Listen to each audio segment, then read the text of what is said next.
তো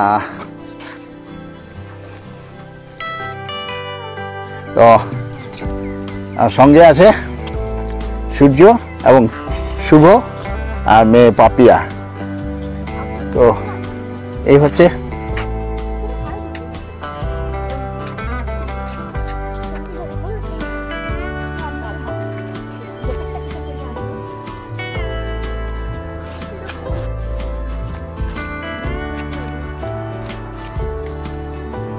এমনিতেই একটা সুন্দর স্ট্রিট। আর এই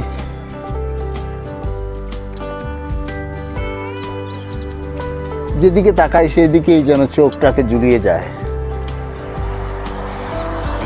ওই রিসা লজ পাশেই রোড।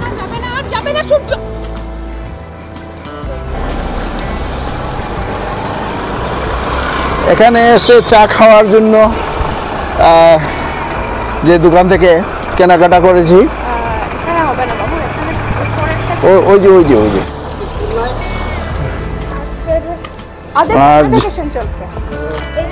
আর যে দোকান থেকে এসে কেনাকাটা করে নিয়েছি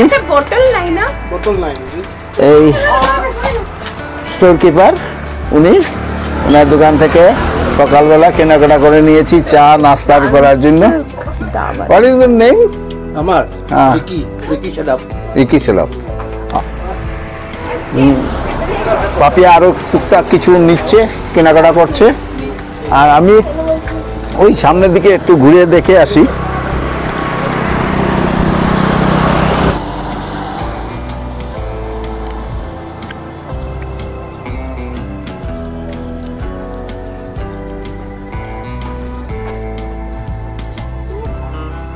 ভিলেজের ভিতর দিকে রাস্তাটা চলে গেছে ওইদিকে।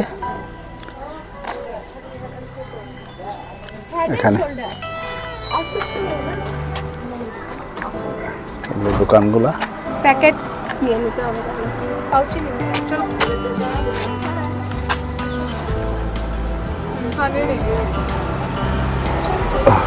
হার্ডওয়্যার দোকান।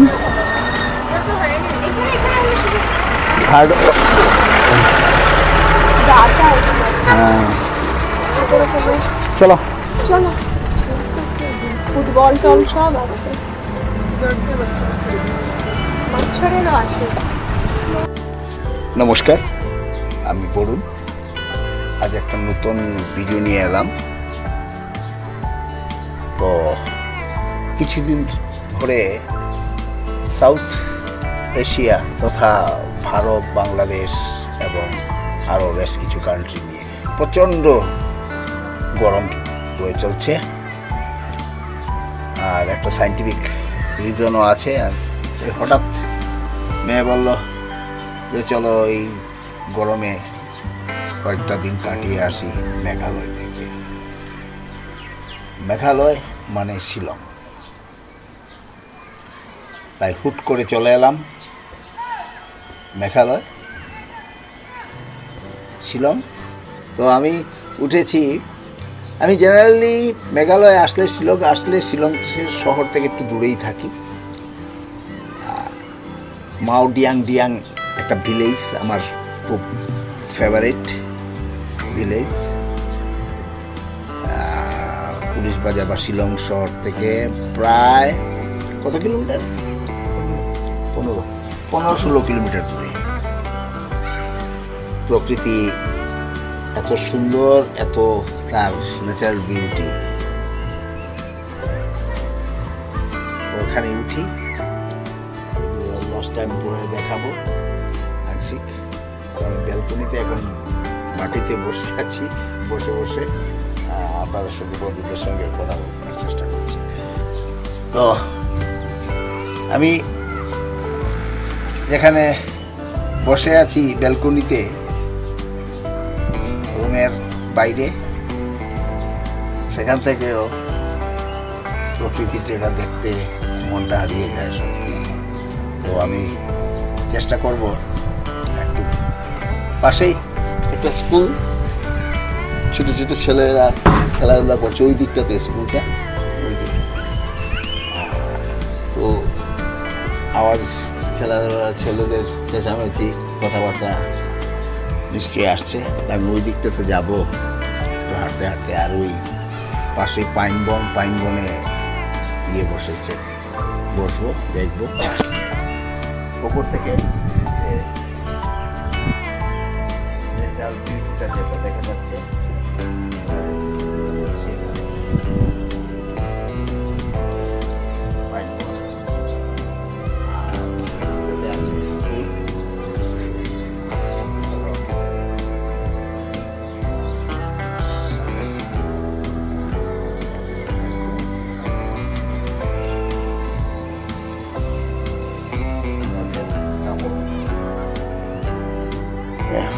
হাঁটতে হাঁটতে এসে গেছি ওই পাইন বনের দিকে, যেখানে টিলাভূমি, আর এই হলো তার দৃশ্য।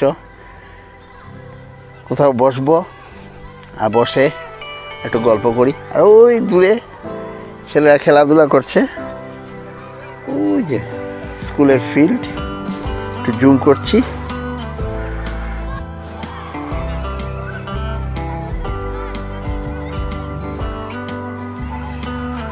গাছের নিচে বসে বসে গল্প করছে। আর ওখানে সত্যি খুব দারুণ।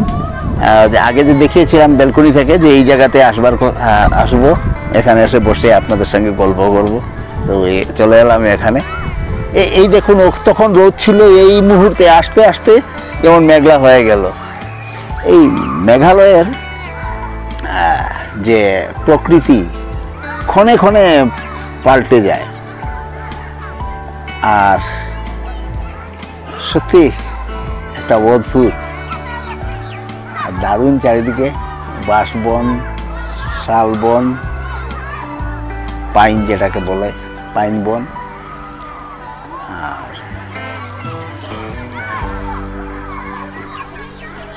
তো আগামীকালকে চলে যাব চেরাপুঞ্জি। অনেকটা স্পট আছে, তুলে ধরবো। 7 সিস্টার, আরও অন্যান্য ওয়াটারফল আছে, আরও অনেক জিনিস দেখার আছে, চেষ্টা করব এবং তার তথ্য জানার এবং তথ্য আপনাদের সঙ্গে শেয়ার করব। তাছাড়া বেশ কয়েকটা দিন কাটাবো এই মেঘালয়ে, এই অঞ্চলকে এই গরমের সময়। এই হলো মেঘালয়ের একটা নতুন সিরিজ। পরপর কয়েকটা ভিডিও আমি মেঘালয় নিয়ে তুলে ধরবো আপনাদের কাছে। আর আজকে মোটামুটি রেস্ট নিচ্ছি, দিনে বিকেলের দিকে বের হয়ে যাব। আর আসার মূল কারণও ওই প্রচণ্ড গরম ছিল, এই গরম থেকে এই ঠান্ডায় এই পাইন বনে এসে কিছুটা সময়, কয়েকটা দিন কাটিয়ে যাওয়া, এটাই মূল উদ্দেশ্য। আর সত্যি ও সুন্দর এই পাইন বন।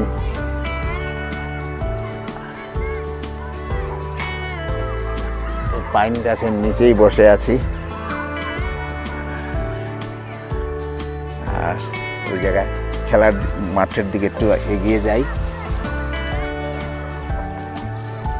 আর ওইদিকে পাইনবন, অনেক পাইনবন ওই দিকটাতে প্রচুর। ওই যে ওখানে শুধু বেশ ঘন পাইনবন। তবে একটা জিনিস কি, মেঘালয়ে অনেক পাইনবন এখন কাটা হয়ে গেছে, সেই আগের মতো নেই। তো একটা বিষয়, পাশে রয়েছে নিগ্রিম, আর এই নিগ্রিমের ট্রিটমেন্টের জন্য অনেকে এখানে আসে। আর এই লজে এসে উঠে রুমে চলে আসছি। এখানে যে বেশিরভাগই যারা আসে, এরা ওই নিগ্রিমের ট্রিটমেন্টের জন্যই আসে। কিন্তু অ্যাকসেপ্ট আমি মেঘালয় আসলে এখানে উঠি,